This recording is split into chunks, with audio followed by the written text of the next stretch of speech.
নমস্কার প্রিয় বন্ধুরা, আমি অভিষেক। বন্ধুরা সকলকে স্বাগতম জানাই আজকের পর্বে। আজকে আলোচনা করব 2024-এর ফেব্রুয়ারি মাসের রাশিফল মিথুন রাশি সম্বন্ধে। মিথুন রাশির জাতক জাতিকাদের স্বাস্থ্য, শিক্ষা, কর্ম, ভাগ্য, প্রেম ও বিবাহ সম্বন্ধে আলোচনা করব এবং সর্বশেষ কিছু সহজ উপায় বলে দেবো, যে উপায় মেনে চললে তোমাদের মিথুন রাশির জাতক জাতিকাদের শান্তিময় এবং সুন্দর জীবন হয়ে উঠবে। তো চলো বন্ধুরা, ভিডিওর মূল পর্বে আসা যাক। বন্ধুরা, সবার প্রথমে শরীর স্বাস্থ্য নিয়ে কিছু কথা বলা যাক। ফেব্রুয়ারি মাসে মিথুন রাশির জাতক জাতিকাদের শরীর স্বাস্থ্য কেমন যেতে চলেছে সেটা জানা যাক। বন্ধুরা, তোমাদের রাশির অধিপতিদেব কে? মিথুন রাশির অধিপতিদেব বুধদেব। এই বুধদেবের অবস্থান 20 তারিখ পর্যন্ত, ফেব্রুয়ারির 20 তারিখ পর্যন্ত সময়টা খারাপ যাবে। এই বুধের অবস্থান অশুভ থাকছে। এই অশুভ থাকার কারণে 20 তারিখ পর্যন্ত শরীর স্বাস্থ্য নিয়ে বেশ সমস্যা আসতে পারে। মানসিক চিন্তা বাড়তে পারে, অ্যালার্জি, স্কিন রিলেটেড কোনো সমস্যা আসতে পারে, হাঁটু ব্যথা, পায়ে ব্যথা কোনো সমস্যা আসতে পারে। এদিকে একটু সচেতন থাকতে হবে 20 তারিখ পর্যন্ত। এবং 20 তারিখের পর থেকে আবার সময়টা আস্তে আস্তে ভালো আসবে। তখন বুধের অবস্থান আবার শুভ দৃষ্টি থাকবে। এই শুভ দৃষ্টি থাকার কারণে তখন আবার শরীর স্বাস্থ্য যথারীতি ঠিক হয়ে যাবে, অসুবিধায় পড়তে হবে না। তবে বড় কোনো সমস্যা আসছে না। এবার বলবো বন্ধুরা, বিদ্যার্থীদের জন্য সময়টা কেমন যাবে ফেব্রুয়ারি মাসটা। বন্ধুরা, সবার প্রথমে বলে রাখি, গোটা মাসের 29টা দিন পড়ছে ফেব্রুয়ারির। এই 29টা দিনের মধ্যে প্রথম 14টা দিন বিদ্যার্থীদের জন্য সময়টা যথেষ্ট শুভ রয়েছে। এই সময় যে কোনো ধরনের সিদ্ধান্ত নিতে পারো বিদ্যার্থীদের।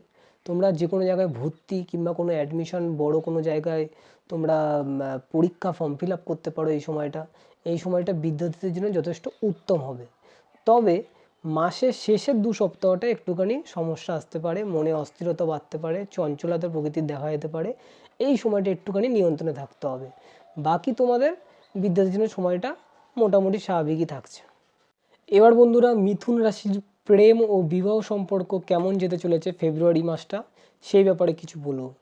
বন্ধুরা, সবার প্রথমে একটা কথা বলি, মিথুন রাশির সমস্যা তো লেগেই রয়েছে, বিশেষ করে মনোমালিন্যর দিক থেকে। সেই জন্য ফেব্রুয়ারির 20 তারিখ পর্যন্ত তোমাদের সময়টা মোটামুটি ভালোই থাকছে। তার কারণ শুক্রদেব ও মঙ্গলদেবের অবস্থান এই সময় শুভ থাকছে। এই শুভ থাকার কারণে তোমাদের তেমন কোনো সমস্যা নেই। ছোটোখাটো ঝামেলা যেগুলো হয় সেগুলো আস্তে আস্তে মিটেও যায়, সমস্যা নেই।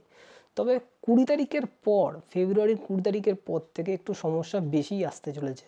সেই দিকটা তোমরা একটুখানি নজর রাখো। সেই সময়টা ডিস্টার্ব হতে দেখা যাবে। সেই সময় একটু খেয়াল রাখা অবশ্যই প্রয়োজন, বেশি খেয়াল রাখতে হবে। এবং সেটাও কিছুদিনের জন্য, তারপর বাকি মোটামুটি পজিটিভই থাকবে। তবে একটু ডিস্টার্ব, একটু ভালো এই চলবে। তবে যারা বিবাহিত সম্পর্কে রয়েছে তাদের তেমন কোনো বড় কোনো সমস্যা নেই, বরং সম্পর্ক আরও মজবুত হবে আগের থেকে। আরও সম্পর্কের মধ্যে স্থায়ী স্থিরতা বাড়বে, বোঝাপড়া বাড়বে, তেমন কোনো সমস্যা নেই। আর যারা মিথুন রাশির জাতক জাতিকা রয়েছে, প্রেম সম্বন্ধ থেকে বিবাহের দিকে যেতে চাইছে, তাদের জন্য সময়টা ভালোই, খারাপ না।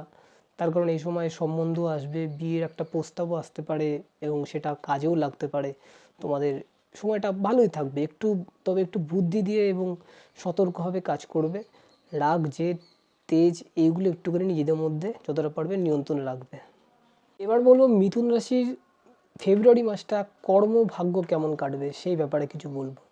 বন্ধুরা, সবার আগে একটা কথা বলি যে মিথুন রাশির কর্ম, সেটা ডিপেন্ড করছে মিথুন রাশিদের চেষ্টা এবং মিথুন রাশিদের সিদ্ধান্তের উপরে।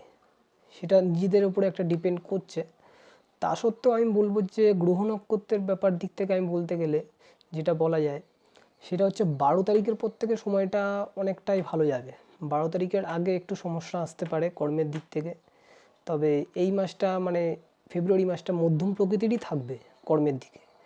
এবং 12 তারিখের পর থেকে যারা কর্মের সঙ্গে যুক্ত আছো কিংবা নতুন কোনো কর্মে তোমরা আসতে পারো, সেই সময়টা একটা 12 তারিখের পর থেকে সময়টা ভালো। 20 তারিখের পর থেকে আবার যারা সেলফ প্রফেশনে রয়েছে তাদের জন্য সময়টা ভালো। যারা ব্যবসার সঙ্গে যুক্ত তাদের জন্য আবার 20 তারিখের পর থেকে সময়টা ভালো। অর্থাৎ মিথুন রাশির কর্মের দিকটা মধ্যম প্রকৃতির থাকছে, ঠিক আছে। তবে আমি একটা কথা বলবো, যারা সেলফ প্রফেশনে রয়েছে তাদের চটজলদি কোনো সিদ্ধান্ত নেবে না, মানে ব্যবসায় কোনো লগ্নিকরণ কিংবা নতুন কোনো কিছু নিয়ে চিন্তাভাবনা ব্যবসা নিয়ে, সেটা চটজলদি সিদ্ধান্ত নেওয়াটা ঠিক হবে না। 20 তারিখের পর থেকে সময়টা ভালো থাকছে, আগেই বললাম, সেই সময়টা বুঝে শুনে কাজ করাটাই বেটার হবে।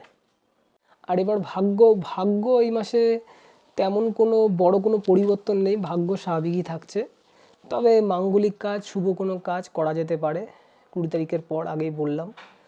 মোটামুটি ভাগ্য স্বাভাবিক।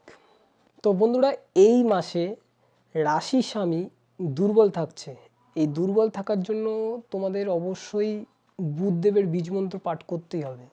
বুধদেবের বীজমন্ত্র পাঠ করো এবং সম্পর্কের দিকে আরও মজবুত করার জন্য শুক্রদেবের বীজমন্ত্র পাঠ করো 108 বার করে। এবং সবশেষে যদি ভালো হয় তোমরা করতে পারো, সেটা হচ্ছে প্রত্যেকটা দিন হনুমান চল্লিশা অবশ্যই পাঠ করো।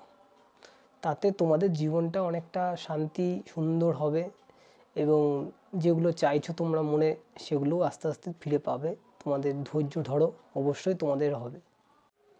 তো বন্ধুরা, ভিডিওটা আজকে এই পর্যন্ত রইল মিথুন রাশির জন্য। তো তোমাদের ভিডিওটা ভালো লাগলে অবশ্যই লাইক করে কমেন্টের মাধ্যমে লিখে জানিও হর হর মহাদেব। আর ভালো লাগলে বন্ধুদের মধ্যে শেয়ার করে দিও। তো বন্ধুরা, ভালো থেকো তোমরা। ভগবান শিবের আশীর্বাদে তোমাদের জীবন সুন্দর হোক, স্বাস্থ্য ভালো থাকুক, এটুকুই চাই। দেখা হচ্ছে পরের ভিডিওতে। বলো হর হর মহাদেব, ওং নমঃ শিবায়।